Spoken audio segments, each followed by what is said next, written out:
పేరు గొప్ప ఊరు దిబ్బ అనే సామెతను కరెక్ట్గా డ్రాగన్ కంట్రీ అయిన చైనాకి సరిపోతుందని చెప్పుకోవచ్చు. ఇందుకు కారణం ఒక జలపాతం అంటే మీరు నమ్ముతారా? అవును, మీరు విన్నది నిజమే. ఈ జలపాతం పేరు యూన్టాయ్ వాటర్ ఫాల్. ఇది ఆసియా ఖండంలో అతిపెద్ద జలపాతంగా రికార్డులోకి ఎక్కింది. ఇన్నాళ్ళు డ్రాగన్ కంట్రీ ఈ జలపాతం ప్రకృతి సహజంగా ఏర్పడిన జలపాతం అని కలరింగ్ ఇస్తూ వచ్చింది. తీరా ఇప్పుడు ఇదంతా ఒక ఫేక్ జలపాతం అని తెలిపింది. ఆ దేశానికి చెందిన ఒక పర్యాటకుడు ఈ నిజాలని బట్టబయలు చేశాడు. ఇటీవల ఒక యువకుడు తన స్నేహితులతో కలిసి యూన్కాయ్ వాటర్ ఫాల్ కి ట్రెక్కింగ్ కి వెళ్ళాడు. తీరా వారందరూ ఆ కొండను ఎక్కగా అసలు సంగతి బయటపడింది. అదేమిటంటే యూన్కాయ్ వాటర్ ఫాల్ సహజంగా ఏర్పడింది కాదని కొండపై పైపులు అమర్చి నీళ్ళ కిందకు వదులుతున్నారని తేలింది.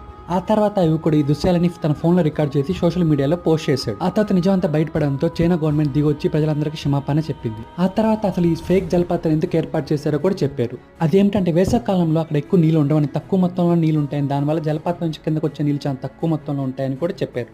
అది చూసిన పర్యాటకులు నిరాశ చెందకున్న ఉద్దేశంతోనే పైపులు పెట్టి ఆ నీళ్లను కిందకు వదులుతున్నామని పేర్కొన్నారు. చివరికి ప్రకృతిని కూడా డూప్లికేట్ చేసే విధానానికి దిగజారిపోయారు చైనా వాళ్ళు. పైన